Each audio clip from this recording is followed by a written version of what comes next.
শিক্ষা news YouTube চ্যানেলে আপনাদের সবাইকে স্বাগতম। আজকে এসএসসি ২০২৫ পরীক্ষায় যেরকম গার্ড হবে, এমনকি কত ধারা জারি থাকবে এই বিষয়ে আলোচনা করতে যাচ্ছি। আপনারা অবশ্যই ভিডিওটা সম্পূর্ণটা দেখবেন, আর ভিডিওটা ভালো লাগলে ইউটিউব চ্যানেলটা সাবস্ক্রাইব করবেন এবং ভিডিওটা লাইক করবেন। আর পেজে যদি দেখে থাকেন তবে পেজটাকে ফলো করবেন। এসএসসি ২০২৫ পরীক্ষা আসতে আর বেশি দিন বাকি নেই।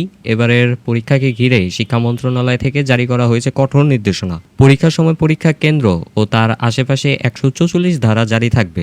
এর পাশাপাশি আরও বেশ কিছু গুরুত্বপূর্ণ নিয়ম মানতে হবে। এই ভিডিওতে আমি এসএসসি পরীক্ষার প্রস্তুতি, নির্দেশনা এবং গুরুত্ব নিয়ে বিস্তারিত আলোচনা করব। এখানে একটি টেবিল চার্ট দেওয়া আছে, আপনারা ভিডিওটা পজ করে অবশ্যই দেখে নেবেন। শিক্ষা মন্ত্রণালয় জানিয়েছে, এসএসসি পরীক্ষার সময় কোনো ধরনের অঘটন এড়াতে পরীক্ষার পরিবেশ শান্ত রাখতে ১৪৪ ধারা জারি করা হয়েছে।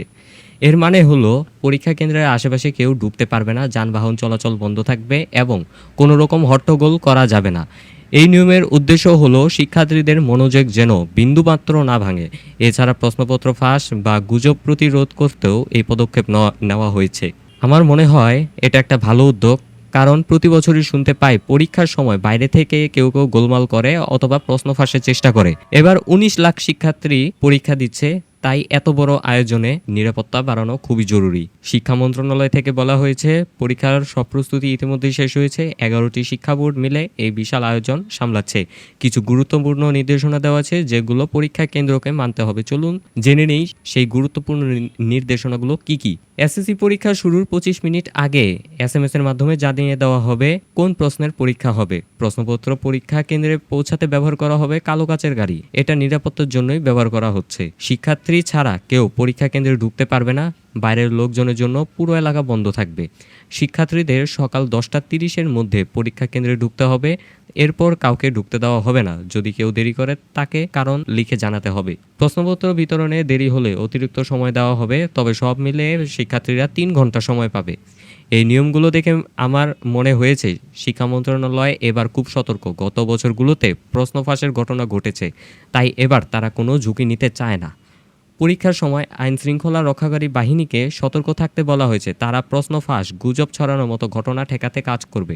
এছাড়া কিছু জায়গায় গুজব ছড়িয়েছে যে সেনাবাহিনী পরীক্ষা কেন্দ্রে দায়িত্ব পালন করবে। তবে শিক্ষা মন্ত্রণালয় স্পষ্ট জানিয়েছে, এখনও এমন কোনো সিদ্ধান্ত নেওয়া হয়নি। যদিও সেনাবাহিনীর কাছে এখন ম্যাজিস্ট্রেট ক্ষমতা রয়েছে, তাই কোনো অপ্রীতিকর ঘটনা ঘটলে তারা পরীক্ষা কেন্দ্রে গিয়ে পরিস্থিতি সামলাতে পারে।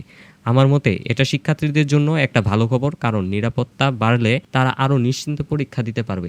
এত কঠোর নিয়মের মধ্যে শিক্ষার্থীদেরও কিছু বিষয় মাথায় রাখতে হবে। প্রথমত, সময়ের আগেই পরীক্ষা কেন্দ্রে পৌঁছে যাওয়া জরুরি। ১০:৩০-এর পর ঢুকতে না পারলে সারা বছরের পরিশ্রম বৃথা যাবে। দ্বিতীয়ত, পরীক্ষার দিন কোনো গুজবে কান দেওয়া যাবে না। অনেক সময় সামাজিক মাধ্যমে ভুয়া খবর ছড়ায়, যেমন প্রশ্ন ফাঁসের গুজব।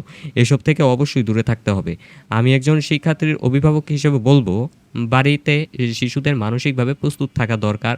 তাদের বলে দিন এই নিয়মগুলো তাদের জন্য অবশ্যই ভালো। পরীক্ষার সময় শুধু নিজের পড়াশোনার উপর ভরসা রাখতে হবে। এই কঠোর নিয়মের কিছু ভালো দিকও আছে, আবার কিছু সমস্যাও আছে। ভালো দিক হলো পরীক্ষার পরিবেশ শান্ত থাকবে, প্রশ্ন ফাঁসের ঝুঁকিও কমবে, শিক্ষার্থীরা নিজেদের মেধার উপর ভর করে ফল করতে পারবে। কিন্তু সমস্যা হতে পারে যাতায়াতে। যেহেতু ১৪৪ ধারা জারি থাকবে, তাই পরীক্ষা কেন্দ্রের কাছে যানবাহন বন্ধ থাকবে। অনেক শিক্ষার্থীকে হেঁটেও যেতে হতে পারে, তাই আগে থেকে পরিকল্পনা করে বের হওয়া জরুরি। আমার মনে হয় শিক্ষা মন্ত্রণালয় যদি পরীক্ষা কেন্দ্রের কাছাকাছি কিছু অস্থায়ী ব্যবস্থা করে, যেমন শিক্ষার্থীদের জন্য গাড়ির ব্যবস্থা, তাহলে এই সমস্যা কিছুটা কমতে পারে। তো আশা করি আজকের এই ভিডিওটা দেখে আপনারা নোটিশটা পেয়ে গেছেন। আর ভিডিওটা যদি ভালো লাগে অবশ্যই ভিডিওটাকে লাইক করবেন আর চ্যানেলটাকে সাবস্ক্রাইব করবেন, আর ভিডিওটা আপনাদের আত্মীয় স্বজন, বন্ধু বান্ধবের কাছে পৌঁছায় দিবেন।